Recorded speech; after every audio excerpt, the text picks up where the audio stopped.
as you heard this morning, we've been talking to the Brigadier General himself, who tells us after this report yesterday, his outfit has been receiving several calls from DCEs or from MMDCs who are asking for their own solution to some of these boundary issues. So we're keeping our eyes on that development. Join Evans Mensah at 5:30 today on radio on Joy 99.7 FM as he hosts the people involved for this conversation as well. On Sunday, we'll be observing World Malaria Day. This year's theme is focusing on drawing the line against malaria. We'll break it down. As we battle the global pandemic with the COVID-19 infections, it appears that very little is being heard of other conditions. There are calls for stakeholders to continue to prioritize safe delivery of life-saving malarial interventions and support the prevention of its infection. This afternoon, we're looking at how Ghana is faring. I have here in the studio Dr. Kezia Malm. She's Program Manager, National Malaria Control Program. Doc, you're welcome. Thank you for your time. Thank you very much. I'm happy to be here. Okay, so let's begin with how Ghana is faring. How are we faring? So in terms of malaria, Ghana is doing well in some aspects, and we are struggling with other aspects. Okay. Let's start with the good news. The good news is that over the years, we've been able to reduce the number of malaria deaths that we are seeing in the country. So if you look at the figures from 2012 to now, we've been able to reduce malaria death by over 80%. The exact figure is 89% reduction. In 2012, in our health facilities, we were recording around 2,800 deaths a year. Last year, recorded around 308 deaths. So that's been, good. Yes, we are seeing less people dying from malaria. So it's a big plus. In terms of the prevalence of malaria, so when you take children under 5, you take 100 people, the number of children who have the parasite in them to have reduced. In 2011, our survey showed that you get about 27 of those children being positive for malaria. To 2019, the results show that it has come down to 14, so it's almost half. We've seen a gradual improvement in the uptake of our interventions, though not at a rate that we would have allowed. Our targets are higher. For example, ITN ownership, insecticide-treated ownership, is about 70% of households who own ITNs. Our target was to hit above 80%. But for that, people own, and we still have those who don't sleep. So there's a gap. They have it. Yes, they are not using it. I think the bigger challenge is the number of malaria cases that we see in our health facilities, and that's the not too good part of the story. That's what we are struggling with. Why is it not good when we have already recorded we've made some very good progress? So does it mean that the progress we recorded is not necessarily reflected in the cases in the hospital? So there are different levels of progress. So we made progress in terms of death. And for any disease control, the first thing you want to do is that people don't die. So that's usually the first focus. That's where we push a lot, and that we are making progress. I mean, if you don't die and you're still alive, there is hope. Exactly. Yes. So as you get the death down, there's also should be focus on getting the cases down. What is happening is that we are not taking the interventions as we should, but unfortunately, if you get ill, because we have very effective medicines, if you come to the hospital early enough, then we are able to treat you so you don't die. And also because so many other diseases look like malaria, and we still come and think it's malaria. And at a point, we understood that the COVID-19, that some of the symptoms were beginning to manifest as malaria.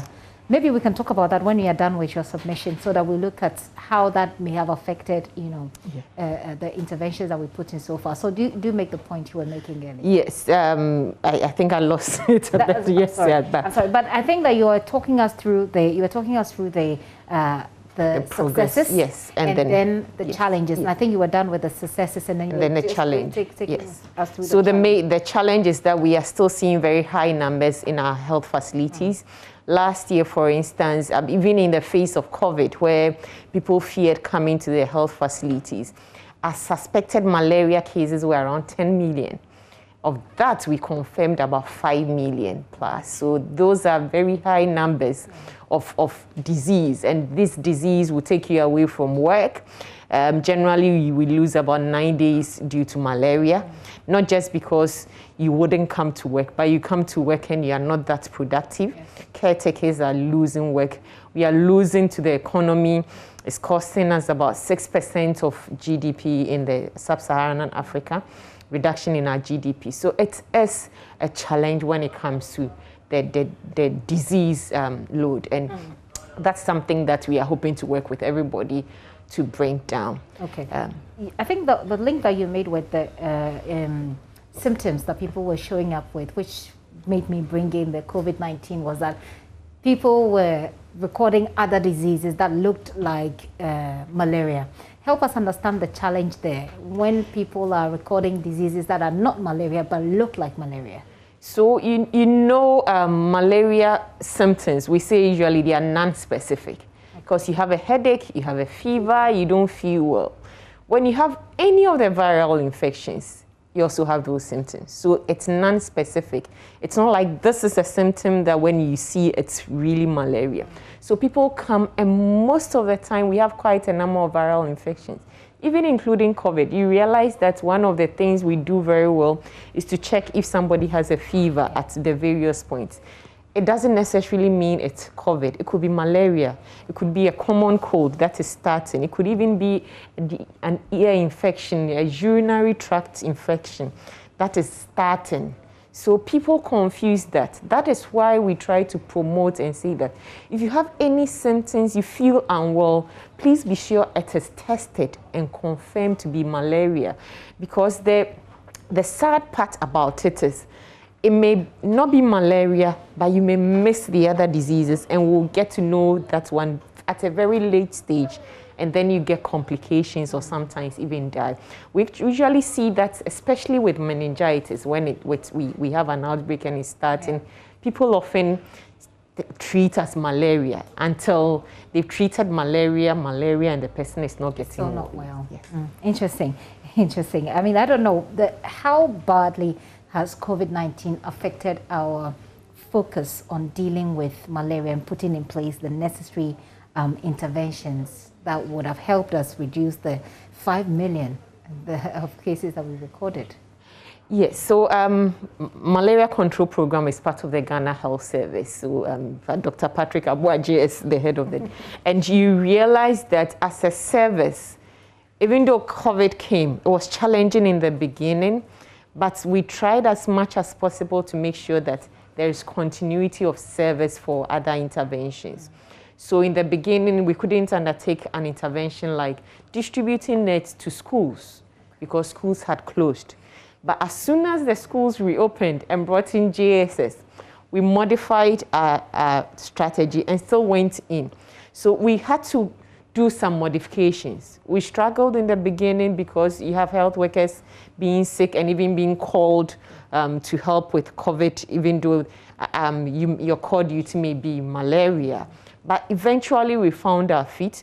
So on the whole, in terms of the interventions for malaria, we distributed our nets, we did our larval source management. When you go to the health facility as a pregnant woman, you'll be taken care of for your malaria preventive interventions as you should. It was a struggle, but we did it. So were there any benefits that COVID brought us when it comes to our management or dealing with? I think what COVID taught us is that we could do some things online and still get them done. Okay. So things that could have cost us, like meetings and trainings, at the national level where there was internet access, we moved all those things online. And we were still successful. It must have saved us some money too, no? It did, but cost us at the other end, because then when it comes to the sub-national levels where internet wasn't good, you still had to go physically and get the things done. But I mean, if you needed to train a group of people, now you divide them up. So they have smaller groups, longer days. You have to provide personal protective equipment. So okay, I understand that. Let's focus a bit more on this year's commemoration. What are we doing differently? What's the program like? So this year, just like the other years, what we are doing is creating awareness and bringing more light onto the malaria control efforts.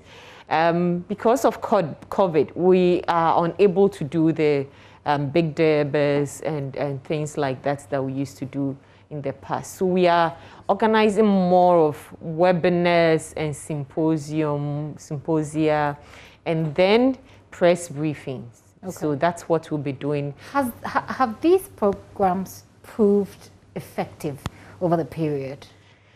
So I can speak for last year because that's when we did the webinar instead. COVID did drown the awareness creation on malaria quite a lot last year. Expectedly so. Yes, but this year it's a bit better because COVID has been here for a while. We just had a webinar this morning. It was more for the academicians, the higher level people, and the patronage was good. And we are still talking about it. I think now we are beginning to realize that COVID has been here for a while. We need to take care of ourselves and prevent ourselves from getting COVID, but we also need to make sure that we don't die from other diseases. So we are all, the media is listening to us, they are talking about malaria, and so it's a bit better this year than last year. Okay. But it's never the same when you do a webinar as compared to if you do an outreach in a market. Yeah. Because the target group is different. But I guess that with where we are now, we can still do some market, outreaches where you have one person wearing a mask and perhaps speaking to a megaphone. People will still hear the message. Oh, the community education, those things go on even for our interventions, okay, but not the gatherings at the markets and the. Okay, but the drawing the line, it's a bit that I don't understand. Can you help us understand what's the significance here when it comes to our fight against malaria? So the challenge with malaria is sometimes we think it's an everyday disease.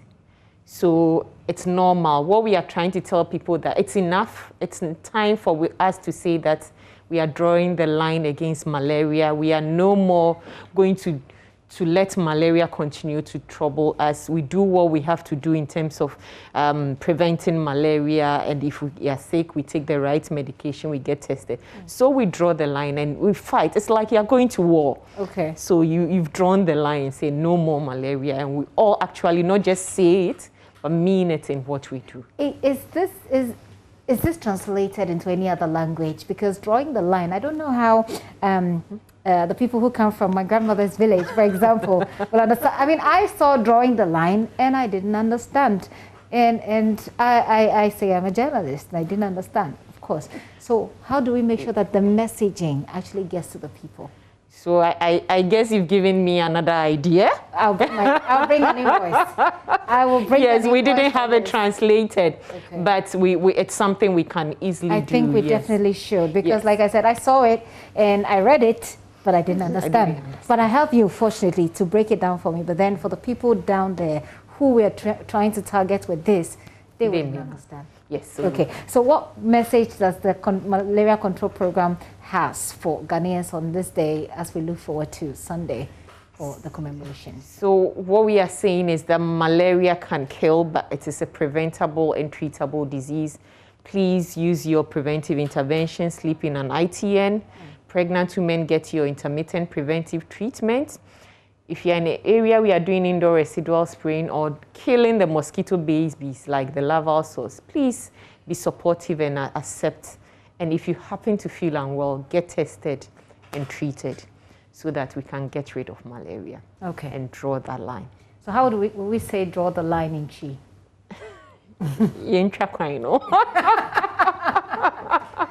Well, I think we'll have to look for my colleagues, on Adom to help us understand this. And trust me, when they say it on Adom, not just the discerning listeners here, as our target will hear, but everybody who prefers to hear the local language will hear and benefit from it. I've been having this conversation with Dr. Kezia Mom.